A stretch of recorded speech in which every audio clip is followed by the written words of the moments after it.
नमस्कार माझ्या शेतकरी मित्रांनो, शेतकऱ्यांसाठी आली आनंदाची बातमी। नमो शेतकरीचा 8वा हप्ता या तारखेला होणार आहे शेतकऱ्यांच्या बँक खात्यात जमा।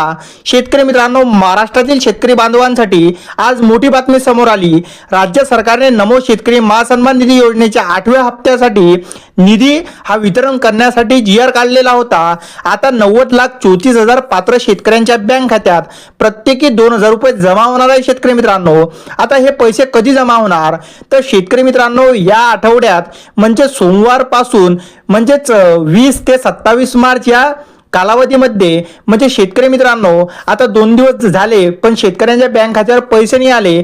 पण शेतकरी मित्रांनो येणाऱ्या 23 तारखेच्या नंतर म्हणजे 23 तारखेपासून ते या महिन्याच्या एंडिंग पर्यंत सर्व पात्र शेतकऱ्यांच्या बँक खात्यात पैसे जमा होण्याची दाट शक्यता आहे।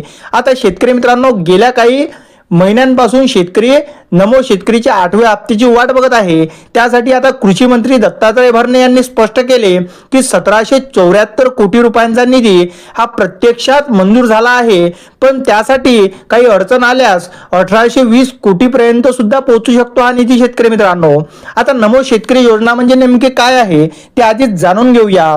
महाराष्ट्र सरकारने केंद्राच्या PM किसान सन्मान निधी योजनेच्या धर्तीवर नमो शेतकरी महासन्मान निधी योजना ही 2023 मध्ये सुरू केली। शेतकरी मित्रांनो, आतापर्यंत 7 हप्ते हे शेतकऱ्यांच्या बँक खात्यावर यशस्वीरित्या पार पडलेले आहे, पण आता सर्व शेतकरी 8व्या हप्त्याच्या प्रतीक्षेत लागलेले आहे। शेतकरी मित्रांनो, आता शेतकरी मित्रांनो PM किसानचे जसे 6,000 रुपये शेतकऱ्यांना मिळतात तसेच नमो शेतकरीचे सुद्धा 6,000 रुपये हे वर्षाला शेतकऱ्यांना मिळतात। म्हणजे दोन्ही योजनेचे एकूण जर केले तर 12,000 रुपये वार्षिक शेतकऱ्यांना मिळतात। शेतकरी मित्रांनो, त्यामुळे खते, सिंचन, कर्ज फेडणे आणि घरगुती कर्जा हे शेतकऱ्यांसाठी उपयुक्त ठरतात। शेतकरी मित्रांनो, पैसे आता 8व्या हप्त्याची नियमित स्थिती जर बघितली तर लाभार्थ्यांची संख्या आहे 90,34,000 शेतकरी, त्यानंतर प्रति शेतकरी 2,000 रुपये। आता एकूण निधी जर बघितला तर 1774 किंवा 1820 कोटी एवढा वितरण होऊ शकतो।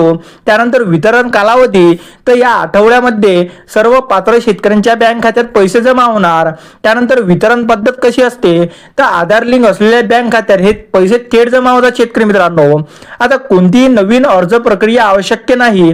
जर तुम्ही यापूर्वी नोंदणीकृत असाल आणि बँक तपशील अपडेट असतील तर तुमच्या खात्यात सुद्धा आता 23 मार्च पासून ते 31 मार्च पर्यंत तुमच्या खात्यात सुद्धा पैसे जमा होऊ शकतात। शेतकरी मित्रांनो, व्हिडिओ आवडल्यास व्हिडिओला लाईक आणि चॅनलला सबस्क्राईब अवश्य करा। तर चला भेटू पुढच्या व्हिडिओमध्ये, तोपर्यंत नमस्कार, जय हिंद, जय महाराष्ट्र।